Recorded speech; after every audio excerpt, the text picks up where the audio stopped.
आज हम पढ़ाने जा रहे हैं हिंदी पार्ट 14 काला कौवा। ये एक कविता है और मैं ये कविता को थोड़ा सा समझा देती हूँ ताकि आपको प्रश्न उत्तर करने में समझ आ जाए। उजला उजला हंस एक दिन उड़ते उड़ते आया, हंस देखकर काला कौवा मन ही मन शर्माया। लगा सोचने उजला उजला मैं कैसे हो पाऊं, उजला हो सकता हूँ साबुन से मैं अगर नहाऊं। यही सोचता मेरे घर पर आया काला कागा और गुसलखाने से मेरा साबुन लेकर भागा। फिर जाकर गहड़ी पर उसने साबुन खूब लगाया, खूब नहाया मगर न अपना कालापन धो पाया। मिटा न सका उसका कालापन तो मन मन पछताया, पास हंस के कभी न फिर वह काला कौवा आया।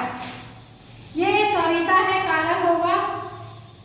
इस कविता का यही उद्देश्य है कि अपने विचारों में सकारात्मक परिवर्तन लाना।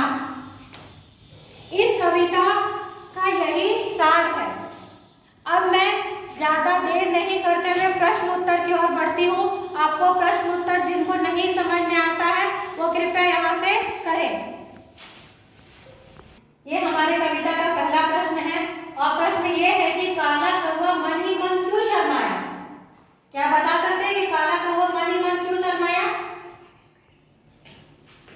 चलिए इसका प्रश्न का उत्तर हम अब लिखते हैं।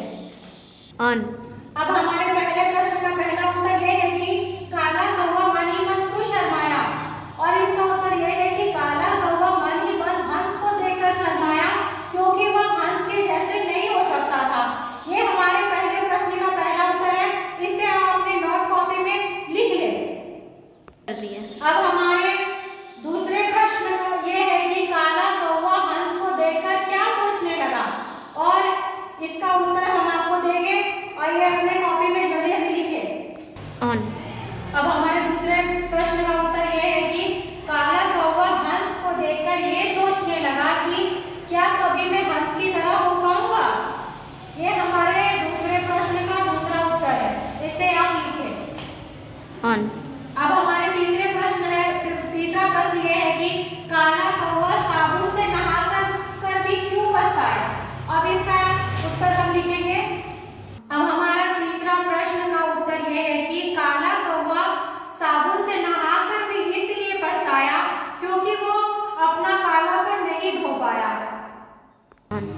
जैसा कि मैंने तीनों प्रश्न के तीनों उत्तर लिख दिए हैं और मुझे ऐसा लगता है कि आप लोगों को कविता भी समझ में आ गया होगा और प्रश्न उत्तर भी समझ में आ गया होगा।